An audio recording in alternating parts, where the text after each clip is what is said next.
History as it happens, September 1st, 2022. Taliban Redux. Throughout the long, dark years of Afghanistan's occupation, the international community has been steadfast. Gulbuddin Hekmatyar is a creation of the intelligence services of the United States and Pakistan. After sweeping across the country, the Taliban now control 3/4 of Afghanistan and have long claimed to be the only force to bring stability. The United States respects the people of Afghanistan. After all, we are currently its largest source of humanitarian aid, but we condemn the Taliban regime. From the man who in 2002 told America, quote, "The Taliban regime is out of business permanently." I think this is one time I wish Dick Cheney had been right. A generation after seizing power the first time, the Taliban are ruling Afghanistan once more, mystifying observers who don't understand how these fanatical Pashtun holy warriors endured decades of bloodshed. Who are they, and from where do they draw any legitimacy in the eyes of their people? That's next as we report History as It Happens, a podcast from the Washington Times. I'm Martin DeCaro. But it will be clear to the Afghan government, and more importantly to the Afghan people, that they will ultimately be responsible for their own country. Today, following the first ever week-long break in fighting in nearly 19 years, I'm proud to announce that the United States has secured separate commitments from the Islamic Republic of Afghanistan and the Taliban to hold negotiations for peace. The Taliban are back in charge after 20 years and the deaths of thousands of foreign soldiers and Afghan civilians. It is partly the Taliban's treatment of women that has stopped almost all countries from recognizing them as the legitimate rulers of Afghanistan. We paid their salaries, provided for the maintenance of their Air Force, something the Taliban doesn't have. Taliban does not have an Air Force. But you know what?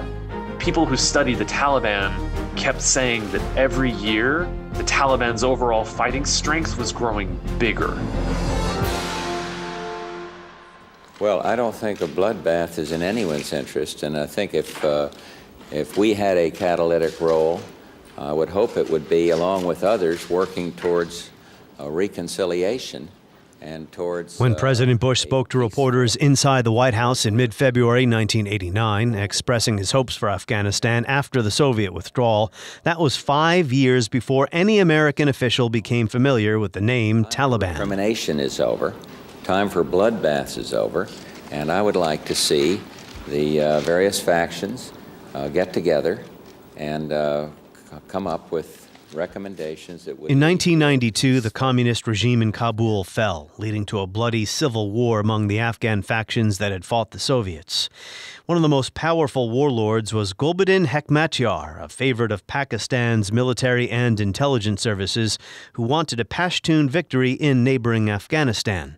But as the journalist Ahmed Rashid wrote in his book, Taliban, by 1994, Hekmatyar had clearly failed, losing ground militarily while his extremism divided the Pashtuns, the majority of whom loathed him. Pakistan was getting tired of backing the loser and was looking around for other potential Pashtun proxies. And again, that was Ahmed Rashid in Taliban, published in 2000. Well, the Pakistanis found a new proxy in a mysterious group of religious students who began scoring stunning battlefield victories in 1994. And you're probably familiar with the timeline from this point on. The Taliban took Kabul in 1996, were ousted by the U.S.-backed Northern Alliance in late 2001.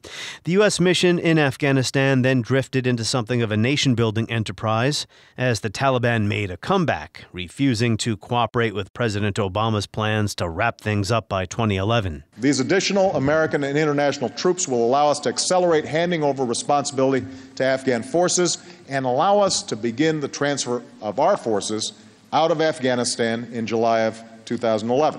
And then last August, the Taliban completed their victory after having reached some kind of peace agreement with the Trump administration and Secretary of State Mike Pompeo. If the Taliban do not uphold their commitments, President Trump and his team will not hesitate to do what we must do to protect American lives.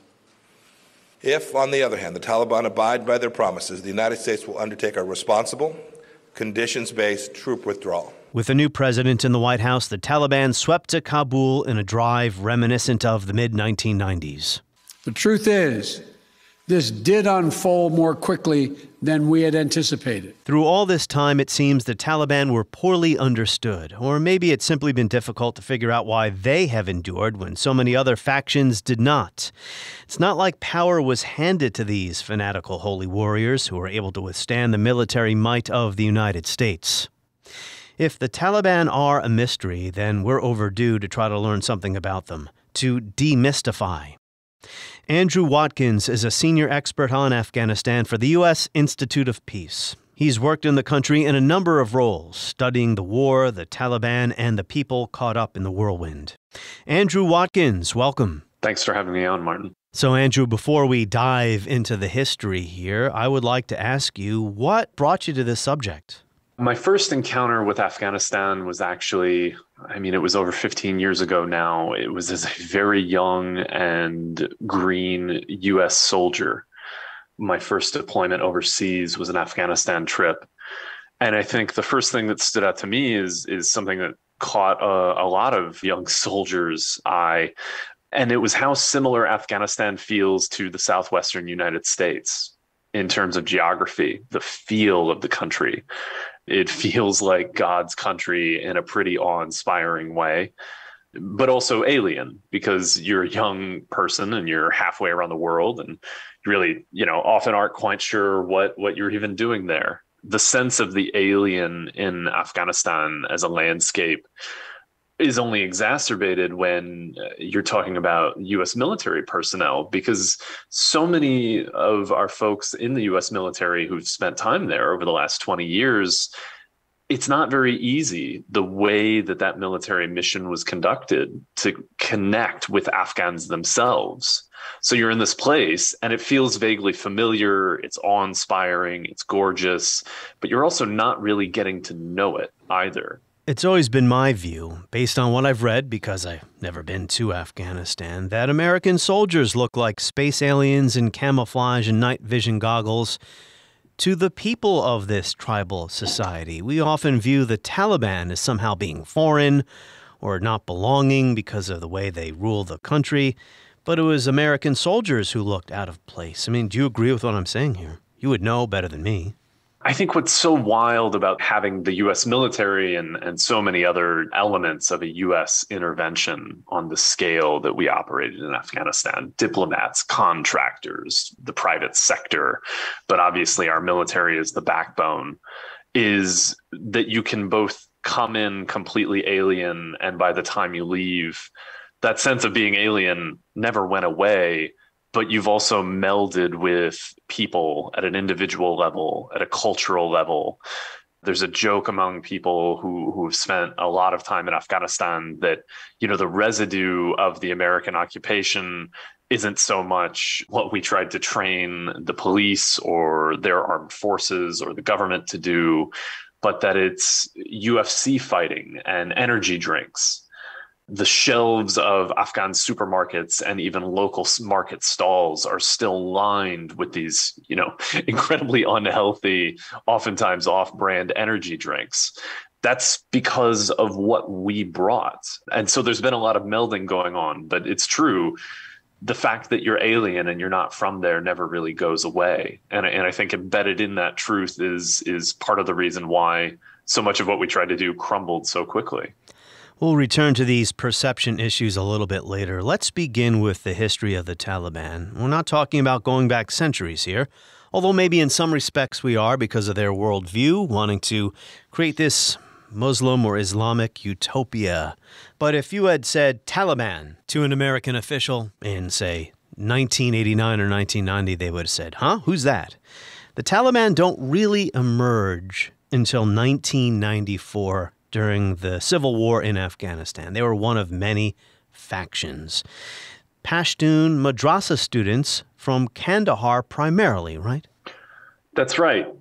The truth is, for a long time, nobody really knew, not just American officials, but anybody, even other Afghans, people who lived and worked in the region, in Pakistan and Iran. No one really understood what was happening with this rapid, surprising emergence of this new group. They sort of appeared out of thin air. until it felt like they were already taking over cities and sweeping across the country in a disorganized but nonetheless really impressive military campaign. That's right. Before anyone knew who they were in control of Afghanistan's second largest city. That's right. And on the march very quickly to threaten Kabul, to take over other big cities like Herat. It all happened really quickly. And we have Pakistan to thank for that, don't we? In large measure, not entirely. We do, but the deeper you dig down into the origin story, the more interesting it gets. It's undeniable that at some point Pakistan realized that there was a winning horse in the race after years of a sort of deadlock between all of these different factions that you mentioned. All of these factions had fought against the Soviet occupation in the 1980s.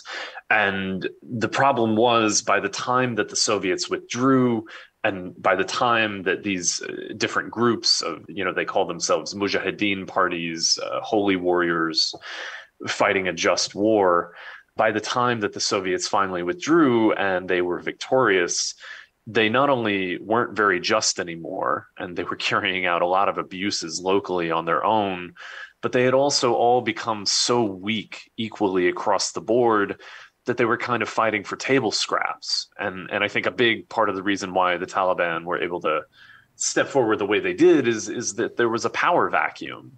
So much of state and society and even these other armed groups, they had kind of fallen apart from the inside. It's undisputable that Pakistan realized at some point the Taliban were going to pull ahead of everyone else. If you can call a civil war a race, the Taliban were pulling ahead. But it's not clear at what point that they really did back them. Some new research, people who spent a lot of the last 20 years in Afghanistan have tried to dig into these questions that we've left unexamined. What was really going on when this group popped up? A Dutch journalist named Bet Dam, she spent a lot of time in Taliban-controlled territory over the last 20 years. And what she learned was that whatever the extent of Pakistani support was, this group of madrasa students had some really enthusiastic backing early on from private businessmen in the Kandahar area. It won't surprise you to hear that a civil war, a nasty one that drags on and then deadlocks for years, it's bad for business. And there were a lot of business interests, in particular, people who were involved in trucking, transportation, goods that cross across international borders. These guys were very interested in the idea of a new emerging armed group that might tip the scales and, in the eyes of a lot of wealthy businessmen, might clean the slate and make cross-border trade much easier for them. So you make a great point there about just war, because during the 1980s, and everyone can go find this on YouTube, they can find Ronald Reagan holding a press conference at the White House with an important Mujahideen leader, Yunus Khalis. They were killing communists, but as you alluded, they began killing each other, and there were horrible abuses. Kabul was turned to rubble. They began killing each other in the 1990s, so it was no longer a just war when the Soviets were gone. Kabul was reduced to rubble during the Civil War. But the roots of the problem were laid here because the United States essentially deferred to Pakistan to decide which of the Islamic parties would receive the most aid. And Pakistan continued to pick favorites into the 1990s, continuing that policy, if you will. So the Pakistanis had been backing a fellow by the name of Hekmatyar, if I'm pronouncing that correctly. He was a brutal warlord. But as the story goes, and my questions here, my comments are informed by Ahmed Rashid's book, Taliban, that was published 22 years ago. So maybe some of this has been revised or is out of date. But he says it was when Benazir Bhutto was elected as prime minister in 1993. She wanted to open trade routes to Central Asia. And she and the ISI, which is Pakistan's intelligence services, chose the Taliban because, well, they were the best bet at that point. That's right. And the timing is unclear. I think what will maybe never be known for historians in the fine gloss is which support came first. Did Pakistan back the Taliban at their very inception, or was it after business interests, local power brokers in Kandahar realized that they had fresh blood that they could throw into this fight and maybe clear the space locally. What's undeniable is that once the Taliban had Kandahar, that was the node, that was the linchpin for anything that Pakistan wanted to be able to do in terms of trade and linking South and Central Asia. The route from Kandahar up through Western Afghanistan was going to be much easier than the one that went through Kabul and up through Northern Afghanistan, which was much more of a patchwork quilt of militant groups at that time. And the Taliban must have had indigenous, if you will, support, right? The Pashtun, they're a Pashtun group. You don't take over a country basically in 2 years. They emerge in 94, they win the civil war, they prevail. I mean, does anyone really win that kind of civil war? The country was destroyed. I mean, what are you winning? But they prevail in the civil war in 1996. That's just 2 years. That's remarkable. That's right. And we saw a few things that are really eerie when you think about the campaign they mounted to sweep across the country so quickly in 2021. One thing that happened almost immediately was how quickly some local strongmen, warlords, militia commanders capitulated to the Taliban when they came to believe that they were now dealing with a fighting force that had what it took to win.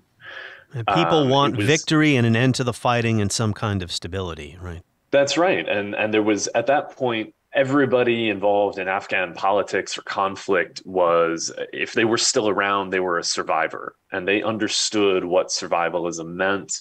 And that meant if a new powerful player was sweeping through your area, it was much better to bend than to break. There was a huge bandwagon effect where the core group of the Taliban, being a couple dozen people in Kandahar when they started, suddenly ballooned into thousands of men, and they had huge organization problems, discipline.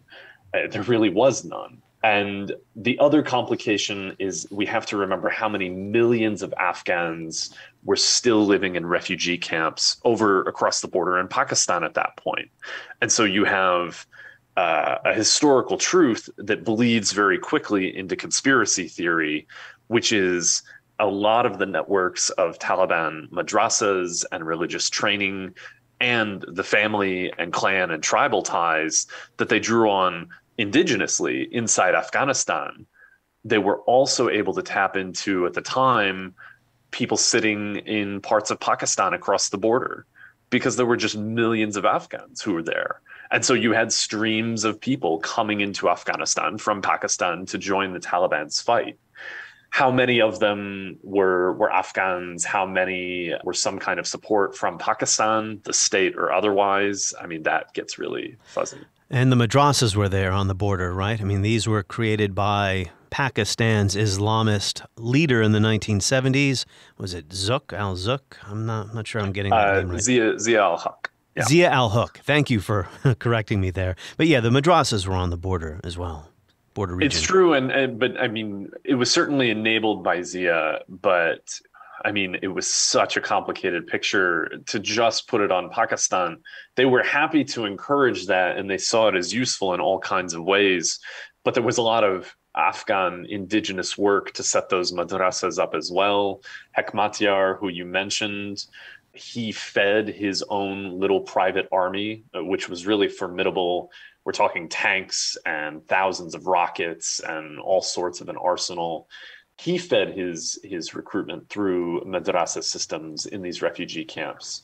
They were receiving huge amounts of funding from Gulf states, including the U.S.'s closest allies, Saudi Arabia and others. Billions. Hundreds of millions, perhaps billions. Over the course of the 80s and 90s, yeah. Definitely. Thank you for linking in your previous answer to current day, because that's what I'm trying to build toward here, trying to understand why. Well, the Taliban continue to be misunderstood. I'll cite Rashid one more time. This is why history rhymes. Maybe it doesn't repeat, but it rhymes.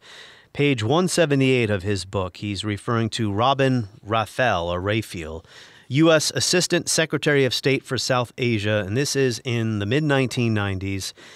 As the Taliban are capturing major cities, they actually capture Kabul in September of 1996. She says, Robin Raphael, the Taliban control more than 2/3 of the country. They are Afghan. They are indigenous. They have demonstrated staying power. The real source of their success has been the willingness of many Afghans, particularly Pashtuns, to tacitly trade unending fighting and chaos for a measure of peace and security, even with severe social restrictions. She said it is not in the interests of Afghanistan or any of us here that the Taliban be isolated. So she was arguing in favor of coming to terms with reality and recognizing the Taliban after the United States finally realized what they were dealing with. Because at first, U.S. diplomats were cheering the Taliban. They thought they were kind of do-gooders, messianic do-gooders, but not anymore by this stage. That wasn't really a question, but go ahead. No, it's true. I mean, the U.S. was undecided. Our government and our foreign policy circles were undecided. And for a long time, you can go back and look at now declassified national security archives. I think they're hosted by George Washington University that have a lot of cables, memos, and reports traded in between the State Department and other parts of the U.S. government. A lot of them are about the pragmatic exploration of building up a relationship with the Taliban. And when you look at what the last 15 years before the Taliban arrived on the scene in Afghanistan really was, the war, the devastation, the economic deprivation, the Taliban did look like a breath of fresh air in raw terms. There was less violence. It felt like there would be more law and order. And they were against corruption in the drug trade. And yeah. That's right. I mean, they said things that made U.S. policy circles happy in some ways. Of course, the longer they were in power, the more people grew concerned about the way they were treating women, about human rights abuses, about the lack of discipline among their fighters. Massacres were occurring. But as late as 1997, there was an oil and gas conglomerate called Unocal that actually flew the Taliban on a private jet to the suburbs of Houston, Texas. And they were all ready to start talking about a long and prosperous future of private sector relationships, with right. The Taliban with their hand on the steering wheel. Because American oil companies were not allowed to build pipelines through Iran, so Afghanistan was a route to Central Asia. In Rashid's book, he points out a criticism that the U.S. had no real Afghanistan policy, not a realistic policy to deal with the problems, but the gender issue, the treatment of women, is what got the United States interested in Afghanistan, again in the late 1990s. Maybe we'll return to that in a little bit. So I referred before to how the Taliban, maybe not a legitimate government in our eyes, they were not elected, probably not very popular in Afghanistan either, as they rule with an iron fist. But they are Afghans, and they're Pashtuns. Why is that important? The ethnic politics of Afghanistan, though Pakistan is involved, especially when it comes to the Pashtun ethnicity. You can't talk about one without the other, but go ahead, yeah. That's right. It goes all the way back to the colonial era when Great Britain and Russia were involved in what they call the Great Game throughout the 1800s, competing over who would control different stretches of South and Central Asia. That resulted in a number of British invasions of Afghanistan that, maybe no surprise, all went very well in the beginning. A more technologically advanced British military swept in and was able to take over the country, simply couldn't hold it. And they repeatedly turned to disaster and defeat for the British. One thing that happened that is critical to understanding the regional politics, but also the ethnic politics in Afghanistan, is that when at some point the British drew a line, which they call the Durand Line for the British diplomat who drew it, dividing Afghanistan and Pakistan. And he drew this line through a bunch of mountain ranges that split the ethnically Pashtun people roughly in half, with about half now divided into southern Afghanistan and half down in what are now called the tribal areas, the tribal belt of Pakistan. Notoriously lawless in terms of being autonomous from central states, always resistant to authority, to outsiders, every trope that you can think of as rebellious, independent, free-spirited mountain people I mean, this is the Pashtuns as an ethnic bloc. When it comes to Afghan politics, the idea of Afghanistan, born in the late 1700s, it's also important to know that the Pashtun ethnicity almost always wound up being the head of state of whatever the country of Afghanistan looked like. They've never been a majority of the country as its borders are drawn. They're about, I mean, it's really difficult to estimate ethnicity and population size in Afghanistan because for the last 50 years, there's never really been a reliable survey. And everybody's been displaced at least once. It's amazing. That's right. And there's so much displacement. And so it's really almost impossible to keep track. Rough numbers thrown out by experts are that Pashtuns make up anywhere between 35 to 40 something percent of the population. Really difficult situation. They're almost always in power, but that means that the majority of the country, a conglomeration of other minority ethnic groups, have long held resentment towards the Pashtuns. And so you also have this dynamic, this ethnic dimension. Everybody in Afghanistan always resents the central government. And everyone is always doing everything they can to push them away. Even when we're not talking about periods of civil war, there's a general resting state of disobedience and wanting to decentralize. And you can't divide that from the fact that the Pashtuns have almost always been on top, including after the U.S. invaded, we helped maneuver certain Pashtun politicians to become the presidents of the republic. That's right. So do these ethnic fault lines still exist today? I'll refer to Rashid's book again. Maybe I need to update my library. I mean, I do have a bunch of books in Afghanistan, but I seem to default to Rashid, and you can tell me if I'm right or wrong about that. He said the war in the 1990s wrecked ethnic identities or replaced ethnic identities with more regional identities. So instead of saying I'm a Pashtun or a Hazara, you'd say I'm from Kandahar or I'm from Herat. I'm not sure why that matters. I'm no expert on this situation, but that's why I have you on the show.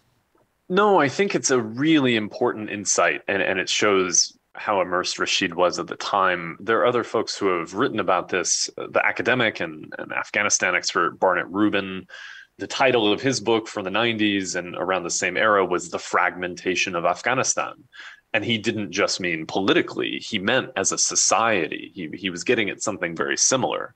And I think the reason it matters is because the way you start to identify all the way down at a local level affects your politics. It affects how willing you are to let the Taliban sweep through your hometown. If you feel connected to something bigger, if you think that the Afghan government fighting against the Taliban is legitimate and you're willing to give your life or at least your service to fighting against them, then maybe the Taliban don't sweep the country in a matter of months. But if things have broken down and fragmented to the point where it's you, your family, and the people you keep close versus everybody else, that creates a political vacuum. So the Taliban are mostly Pashtun, but they are, in my view, a religious movement, a political religious movement. So Andrew, how would you describe their ideology, or what are they trying to accomplish? I mean, we know in the 1990s they really didn't have much of an interest in building up state structures. They wanted to keep Afghanistan in what you might call a primitive state. I know that's a loaded term, but why don't you take it from here? As difficult as it is to try and apply a term to it, that's not wrong. The Taliban were, let's say, more rejectionist than anything. The most interesting thing about this movement is its longevity without really ever being clear what their ideology is. It's a fundamentalist Islam, but that's a general term, and they have a particular idea about that, right? That's right. I mean, they have consistently, since their origin story, said that they want to rule Afghanistan according to Sharia, to Islamic law. But what that really means is their interpretation of Islamic law, because Islamic law is by its very nature open to interpretation, and it's practiced, countless different ways around a huge swath of the planet. What the Taliban wanted was to implement Islamic law when and how they saw fit.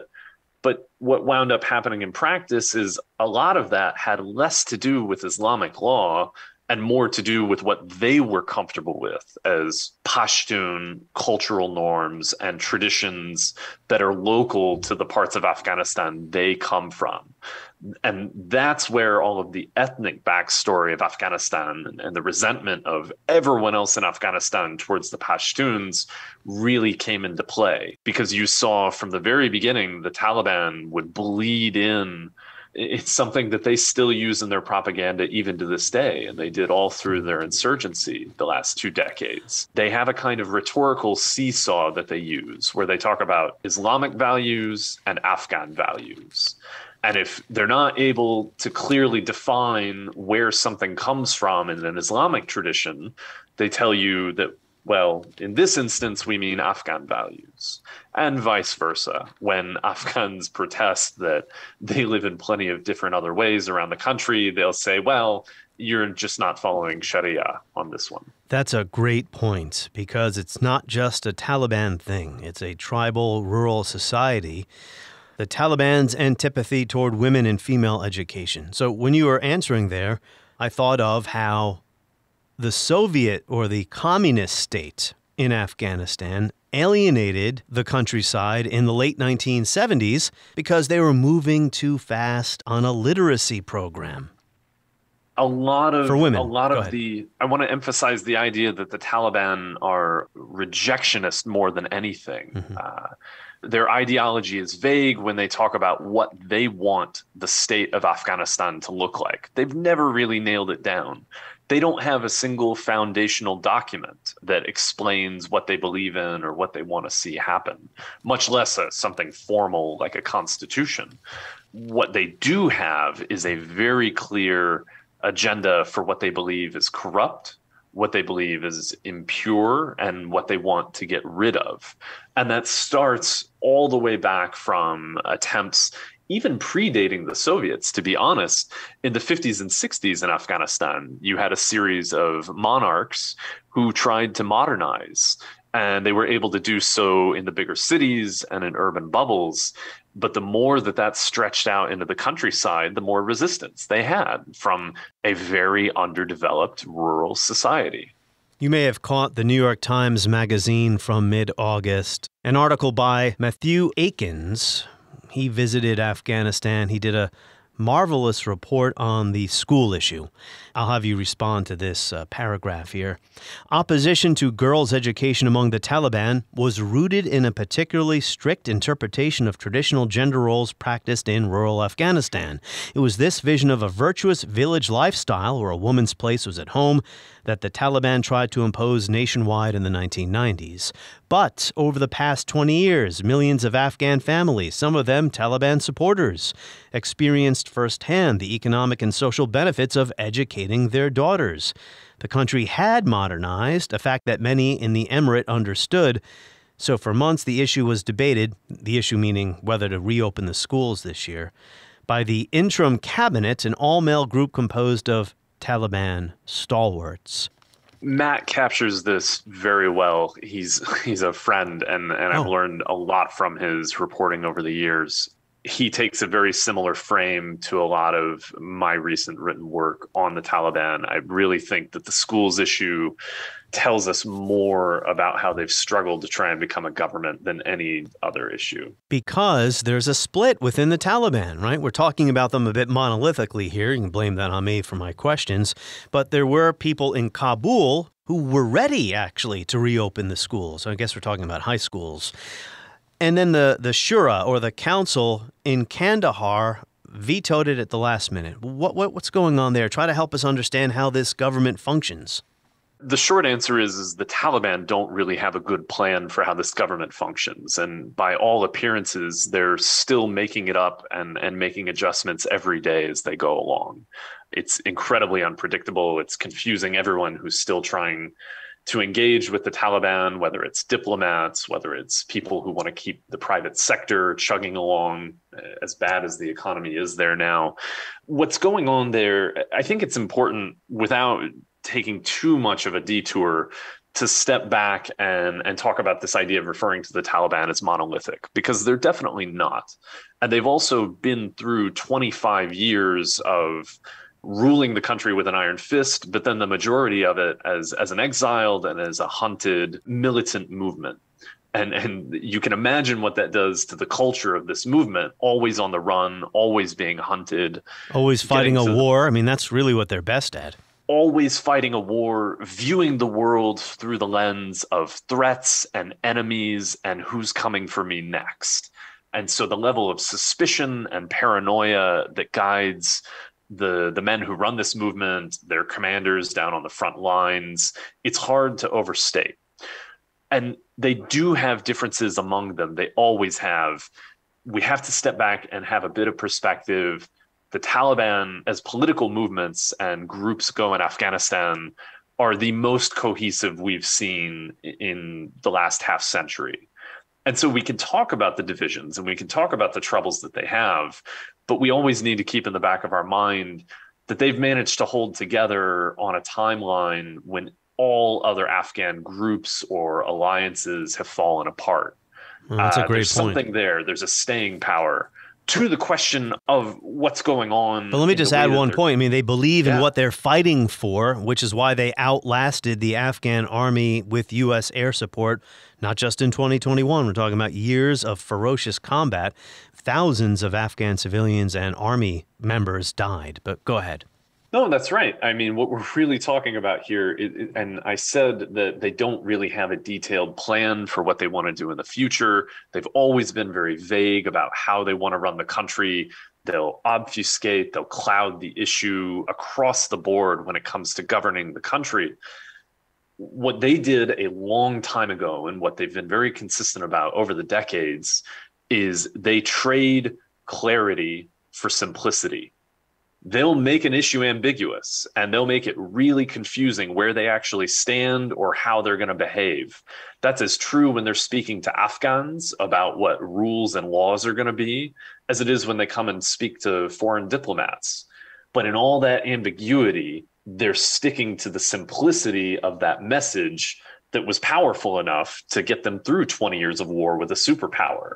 As long as they keep it vague, and they stick to the simple message of, listen, we're here to kick the foreigners out and to help build the utopian state you always deserved. As long as they can keep the message like that, they feel like they've got their solidarity with their people. So apparently it was the supreme leader who, at the last moment, vetoed the school reopening on the eve of when it was supposed to happen. His name is Malawi Haibatullah Akhundzada. I have to say, I don't know anything about him. He's not like he's out and about every single day, although apparently he's been making more public appearances. It's always been a mystery to me why, well, for a while the Taliban supreme leader had to hide because the second one, not Mullah Omar, the second man was killed, I believe, by a drone or a missile strike. But why does the Taliban or why do their leaders basically hide from their public? It's a great question, and there's more than one answer. And I think you mentioned the strike that killed the second emir or supreme leader of the Taliban. His name was Akhtar Mansour, and it was a U.S. drone strike, and it actually killed him in Pakistan, but in a part of Pakistan where he was driving back from a trip to Iran. He'd actually been in the Gulf before that. These complexities are so enormous, but go ahead. Yeah. Yes. Right. Sorry, not to muddy the issue. There have only been 3 supreme rulers of the Taliban. There was the founder, Muhammad Omar, from the very beginning. He died in, they say, somewhere around 2013 and had been ill and out of touch well beyond that. The Taliban actually managed to keep his death a secret even from their own organization. There were only a handful of people in the Taliban who knew, and they kept up a deception all the way up until 2015. And when the news broke and it became public, it actually almost tore the Taliban apart. That's when they really started to focus on keeping their organization cohesive and tightly held together. The story with Haibatullah is tied up in the previous 2 emirs, one who died but whose death was kept secret. Akhtar Mansour came in, and he had been a deputy to Mullah Omar, and he had been one of the very few men who knew Omar had died, and he was running things in his place. He was giving orders in Omar's name. before everyone realized what was going on. And no one knew the other guy was dead. That's amazing. You can imagine that there were plenty of other leaders, especially battlefield commanders, hard men in the Taliban, who didn't like that one bit. And so there was a lot of resistance to Mansour from the very beginning, and he struggled to keep things together. When he was killed, the Taliban got together. They sat down at a round table kind of style council meeting, and they said, all right, we can never let this happen again. We can't be too reliant on any one person. And we also can't appoint someone as a leader who might tear this movement apart. So they picked an old, unknown consensus candidate. The guy wasn't the most charismatic. He wasn't politically powerful. He was, in the Taliban's eyes, a religious scholar. He had been living a life in madrasas and preaching and teaching the Taliban's, very strict, ultra-conservative version of Islam for his adult life. That's the guy we wound up with as a supreme leader, who at the time was viewed as a soft choice, as the consensus choice. And a lot of the military commanders imagined that they were probably going to get to do things the way that they wanted to, because this guy was no general, he was no commander. And as long as the war was going on, that largely proved true. You asked how the government is running, and so the story of Hibatullah is connected to the story of the dysfunction in the Taliban government. And the Shura, which seems to have the final word on matters. That's right. For the first time since Hibatullah was appointed, now that there's no more war to fight, he's finding more and more space. He and circles of advisors close to him down in Kandahar are starting to say, wait a minute, if I'm the supreme leader, then my authority really should be supreme. And so we've seen the Taliban set up a government in Kabul. Some of their most powerful people are running ministries. They have prime ministers. They have all of these projects to tap into building a modern state. But then you have the supreme leader who's continued to sit down in Kandahar. And as you've said, almost never comes into the public view. He's starting to tug at all of the decisions the Taliban state is making and saying, wait a minute, I have veto authority on this. Why does he not show up in public? Well, was he afraid of being killed? There's still a degree of threat perception that borders on paranoia and conspiracy in the Taliban. And I think this is a good example of it. Hibatullah was not the only Taliban leader who waited for months before he emerged in public. One of the odd contradictions of the Taliban is how they seem to not expect something like the Zawahiri strike that killed the leader of al-Qaeda, who was hiding in downtown Kabul. But at the same time, they were so careful that in the 6 months after they took over the country, they were just waiting for the drone strikes to come from the Americans. And they were behaving in this paranoid way where they never let any of their most valuable leaders anywhere in public. But there's also the mythology aspect to it as well. And you're right to say that there's something really deeply religious about this movement, even though it's all caught up in the ethnic politics and everything else. And they seem to have some modernizers in the government, dare I say. I think they want to modernize the government in a way that's still very scary and unappealing to us and to most Afghans. These guys want to modernize, but they want to modernize an authoritarian regime. To close out the story of Hibatullah and why he's so reclusive, it's about the difficulty and the struggle of the Taliban as a movement to look forward. It's about their lack of a clear and detailed plan for the future. So what do you do when you're in the hot seat and you're really not sure where to go? Well, you do what any political party does. You start to look backward. And you talk about the glory days, or you talk about something that you can be proud of from the past. And for Hibatullah, that's mimicking the mystique and the credibility of the first emir, of Mullah Omar. And so part of sitting in Kandahar is a political statement about how if you go to Kabul, even if you're part of the Taliban and you're supposedly one of the saviors of the country and you're going to purify society, there's something corrupt about Kabul. The Taliban talk about Kabul the way a lot of people in the U.S. talk about Washington, D.C. You know, the way we joke about the establishment. That's right. There's something corrupting about being that close to the seat of power. And so it's really a statement about rejecting worldly material power for Haibatullah to sit down in reclusion in Kandahar. Why is the drug trade booming under Taliban rule again? I thought they were opposed to such things. Yeah, this is one of the biggest dilemmas they have, much like their drug struggle. use, not just the trade, but drug use. And it's thanks to the Taliban that the drug problem, not just the Taliban, but they were certainly a key player in the continued boom of narcotics trafficking and production. They were on hard times. They were being hunted down by the world's only superpower for 20 years. A lot of their foreign funding, I mentioned the Gulf states, also Pakistan in the 1990s, that dried up after the U.S. declared a war on terror. And it started to look at all of its allies in the region and the Middle East and said, look, you're either with us or against us. All of a sudden, the Taliban were cash-strapped and at a time when they needed to rebuild. And so they turned to narcotics. The crazy story, and a largely untold story, is that just as many people in the Afghan government were a part of the chain to produce the opium, to grow the poppy, to turn it into opium, and to get it out of the country as the Taliban were. People often lose sight of that and think of the Taliban as maybe like the cartels that existed in some Latin American states through the 80s, 90s up to today. That's not really true. The Taliban didn't have a monopoly over the narcotics trade. They were a key player, and they often taxed what was being grown and produced and shipped. But so were a lot of people in the government that we supported. Because Afghanistan is such a complex and diverse nation, this might be a very difficult question to answer. It's a difficult question to frame.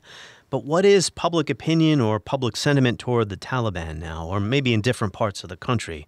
I know in the north, there's more resistance. There are 7 or 8 resistance factions that are weak, lightly armed, not well organized. But maybe there are parts of the country where, I don't want to say popular, but people have just reached an accommodation with the Taliban. Maybe I'll stop meandering around in this question and let you start answering it. No, the meandering is helpful because I think you have to get specific when you talk about public opinion, when you talk about local communities, and when you talk about what people in Afghanistan want. Yeah, the reason I'm asking is because this is not sustainable. The people of that country are not going to tolerate this kind of thing forever. But look, I think when we talk about what people aren't going to be able to handle forever, and when we talk about what's unsustainable, there are a lot of countries where brutal, even ethno-nationalist or ethnically chauvinist movements managed to prop up authoritarian states for decades, sometimes the better part of a century. Yeah, Iran's That's right. But what's truly unsustainable is how dependent Afghanistan has always been, but especially over the last 20 years, dependent economically on the aid that comes from foreign countries. One of the critical mistakes we made in our war in Afghanistan had nothing to do with war, and it was about money. It was the fact that we pumped so much money into such an underdeveloped country that the entire economy became a U.S. inflated bubble. But even before our intervention, Afghanistan's governments have always needed support from external backers. They've always been poor and under-resourced. What's really unsustainable is whether or not the Taliban are going to be able to kickstart the economy. They're not a highly proficient technocratic government. They're struggling to do that. They're not cooperating with the United States and other wealthy countries who actually want to get Afghanistan's economy kickstarted. So when it comes to unsustainability, I hate for it to sound cold, but I don't think it's the Taliban's human rights abuses and the way that they dominate the country. I think it's whether or not they can pick the economy up off the floor. 2 more questions. First, some people might throw the Taliban, Al-Qaeda, the Islamic State, all these jihadist groups that are there into the same bucket. They're all the same, or they overlap, or they're in allegiance with each other. What is the relationship right now between the Taliban and Al-Qaeda? Why would the Taliban want to have any kind of relationship or association with Al-Qaeda after what happened in the 1990s? It's a good question, and there's actually a lot of people in the Taliban, especially in the older generation, the leadership who have been there since the 1990s, who lived through a lot as a result of their leader, Mullah Omar's choice to continue to provide sanctuary in that pivotal moment when the U.S. said, hand him over or you're done. We're coming for you. So there is a lot of resentment in the Taliban over the fact that they suffered so much on account of al-Qaeda. Mullah Omar, even back then when he made that fateful choice, there's this apocryphal story that he once told someone, this guy, this bin Laden, he's like a fishbone lodged in my throat. I can't get him out. There's no good solution. Al-Qaeda is still a fishbone in the Taliban's throat because they've both developed nearly 30 years of close personal relationships at an individual level. A lot of the people we talk about when we say Al-Qaeda, the ones who are still in Afghanistan, we're talking about 60, 70, 80-year-old men who came to fight in the 1980s. Many of them have been hiding there in exile for the majority of their lives. Because there's nowhere to go. They can't get back into their home country. So. And this isn't a defense of the Taliban, but when you think about it, there's not really that many great solutions. And it's not even clear if the United States knows what it wants the Taliban to do with them. They don't want them to just kick the can down the road and send them to another country. Then we've got the same problem somewhere else. The only thing the Taliban are sure of is that as irritating and as concerning as Al-Qaeda and as a lot of these other groups might be, they definitely don't ever want to be seen cooperating with the West, with the United States, as killing and capturing and bringing them down. Because then the Taliban become the very thing that they've promised to never become and that they fought to overthrow. Then they become, in the eyes of all the people who support them, a puppet regime for the foreigners. My view is the groups have different goals. The Taliban I always saw as a local militia, if you will, that was interested in taking over Afghanistan, whereas al-Qaeda had global jihadist ambitions. It wanted to conduct spectacular terrorist attacks in other countries inside the United States, where the Taliban wasn't concerned so much with what was going on outside Afghanistan. So what do we Americans, what do I not understand or underestimate about the Taliban, this group that has now come to power twice, that won a war against the U.S.-backed Afghan Republic, that is probably not going to go anywhere anytime soon, although we know history can change quickly? What are we not getting? We're still not recognizing the Taliban as the legitimate government, as if they're just going to disappear because of that. Yeah, I think the two questions are linked. I mean, the first thought is, you're right. The characterization, it's very messy, it's very complicated, but there's so much difference between a global terrorist group with ambitions to reach across the world and what the Taliban have always wanted to do, which even from their early relationships with al-Qaeda or other groups has always been about taking control back over Afghanistan. The Taliban's ambitions have been national from day one, and they haven't really strayed from that. It got a lot messier when they fled and took up sanctuary in Pakistan, and their relationship across the border with Pakistan, with the state, working with them, getting support, but also being hunted down by them, being pressured by the ISI. So at most, we can say the Taliban are a regional problem, that there's a lot of spillover into Pakistan and their politics. But again, this is a far cry from a global group with ambitions of a universal caliphate. And I think that is maybe what we need to understand about the Taliban, that there's something universal and there's something very human in the idea of, I don't want foreigners coming into my home, into my house, and running my country. It's not about the substance of their policies. It's not about the structure of the government they came to set up. I don't even care that they came to give us a lot of money and make our lives better. If it's foreign and if they're telling us what to do, then it's automatically bad and we want it out. And that's why the Taliban, in spite of their abuses, in spite of their authoritarianism, were able to draw as many people into their group as they were. Something that's easy to forget is that the US military, NATO, and the Afghan government, our partners, every year for almost 10 years, were claiming thousands of Taliban casualties every year in this fight. But you know what? People who study the Taliban kept saying that every year the Taliban's overall fighting strength was growing bigger. What does that tell you? We don't have to have any sympathy for the Taliban, for the way that they treat women, for the way that they're running this country, for the many things that they did, including their targeting of American soldiers over the last 20 years. But we do need to understand just how basic their motivation is. Nothing imposed from the outside can ever be legitimate. Right. Well, Andrew, I've done about 170 or so episodes since I launched this podcast in January 2021. This has been one of the most fascinating conversations I've had. Thank you. It's really been great to be with you. On the next episode of History as It Happens, the man who ended communism, Mikhail Gorbachev. The maxim is, doверяй, но проверяй. Trust but verify. Назначение этого... На каждой встрече вы это повторяете. You repeat that at every meeting. We'll be joined by Oxford historian and political scientist Archie Brown to talk about the life and times of Mikhail Gorbachev, who died at the age of 91.